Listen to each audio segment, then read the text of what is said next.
We're going to add DJ LeMahieu to the Big Four and make it a Big Five. Players to wear a Mets uniform in the upcoming season.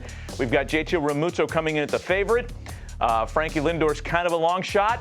Jump right in here, Bill. Tell me who you think might be a Met. Well, you know what? The top two, I think, are the odds-on favorite, the way I would construct a team. I'm thinking about JT Realmuto, but I think Bauer could be an interesting guy out there because he's talked about that 1 year kind of conversation. And I don't know if he'll actually do it or not, but from what everybody says in the baseball world, there's no such thing as a bad 1 year contract. Yeah. So if you throw some large glue at this dude, he joins the Mets, he joins a rotation with Jacob deGrom. You have arguably the best 1-2 punch in all of baseball. I think that's a fair one to debate. And if he pitches really, really well and takes you to where you want to go, how nice is that? And then you move on and maybe do something. So I think that those long-term deals, maybe the George Springer, might be a little bit more of a long shot because you've got to commit some years to that dude. Yeah, for like sure. Several, like 6, 7, maybe. Yep. And I think there's going to be some people bidding on that. And I'm not so sure in this landscape that that's necessarily the wise move. So I'd like to look at the smaller contracts. I think you could probably get Bauer for 1 if the money's right. Realmuto would love me some catching that can go back there behind home plate. Maybe that's a 4-year deal to buy it. But I think Springer's going to be, that's iffy right there because I think he's going to command large ducats and a lot of years. I agree with everything you said. And there are a lot of teams that are going to be in play for Springer as well. So there's going to be a competitive field there. But maybe, just maybe, this weird COVID market will bring that price back a little bit and make him more appealing to more teams, which in and of itself makes it harder on the Mets if there's more competition out there. Look, this guy would fit in nicely anywhere, but you're talking about a right-handed power bat who can still run and get it, who is multidimensional. He's not just a big basher. And in that outfield, which is a little left-handed, speaking of the Mets, it would fit in pretty nicely, right? He'd make any lineup look a lot better, but that in particular is very appealing. You know what? That could start a game 1-0. You know what bugs me about that board, though, that we just put up? What's that? The 9 spot the pitcher is hitting. Let's go already. Let's DH both legs. Come on, man. We got a taste of it. We saw what was happening.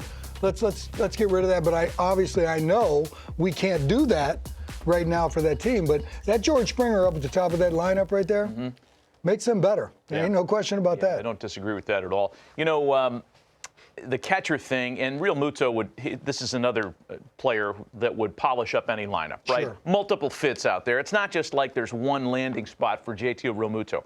My hope is that if JT Realmuto signs with the Mets, we've seen in the past what the Mets can do with a free agent catcher press conference.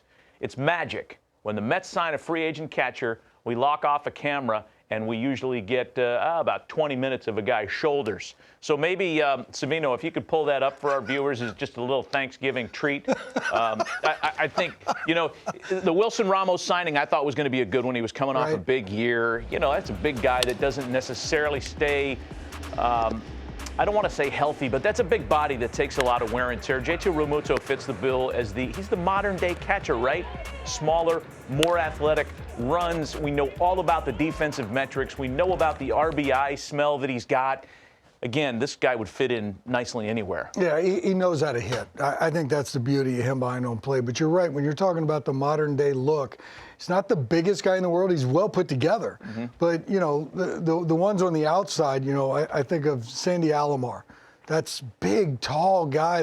That's tough to do that. And I think it's a little bit easier on a guy that's a little bit smaller in stature, which is another reason why I kind of marvel over Sal Perez from time to time, because that's a large human being. Yeah. And there was a period of time where you couldn't get him out of the lineup. It was 130 games caught, you know, in that neighborhood, saying that's your everyday guy. So the interesting thing about Realmuto and, you know, the possibility of 3-4 years, I think that's probably what you're looking at as far as getting a guy that's going to catch 125 games. Right. You know, because then I think after the 4-year mark, if you're down to the 100-game mark and somebody else is catching 62, that's not necessarily your everyday go-to guy. I mean, I still like the idea of the 120 game caught range if you can get that done, or more if the body can hold up. Yeah, I'd agree with you on that. Can we put the tote board back up again, guys? Because I just want to pay off the rest of the names on this list. We have Francisco Lindor at the longest shot on the board. I think DJ LeMahieu is an even longer shot to go across town and sign with the Mets, because I just don't see a scenario where the Yankees would allow for him to leave to go anywhere, let alone your rival next door. Yeah, I'm not going to really want to argue with you, the odds maker, because you're pretty good at what you do, but I just think because DJ's free and Lindor's not, you got to trade for him, right? Yeah. So that's the idea right there, where I think that the true free agents have the better chance. You know, if you're looking at Lindor, you're rolling the dice if you trade for him, because now you're rolling the dice on, do I give up some prospects for this, because can I sign him again? And I don't know if everything ends the way the Mookie Betts thing ended in LA. Yeah. That seemed to be like the perfect, fit for the scenario all the way around.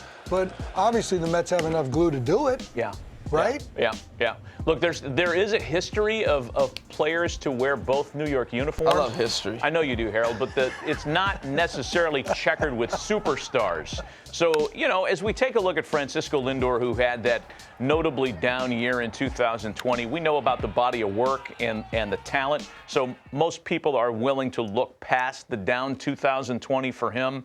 It seems inevitable that the Indians are going to part company with him and ship him off someplace. Just a matter of where and when with him. You know what's interesting about that? Because I would quickly write that off when you're dealing with someone like Francisco Lindor. The bad year, you mean? Yes, yeah. Because of all the circumstances surrounding it, and the 4 years prior to that, when you're hitting 30 and hitting 30 doubles and doing things like he can do. Plus, he's actually come up on my list. Like, if I'm thinking bases juiced, 2 outs, 1-run lead, he's my infielder right now that I want the ground ball hit to. Yeah. Frankie does an awful lot of stuff that is so sound and true, on top of all the stuff that he can do that's, spectacular. The stuff that makes the highlights. Check. Yeah, I would defer to you on that for sure.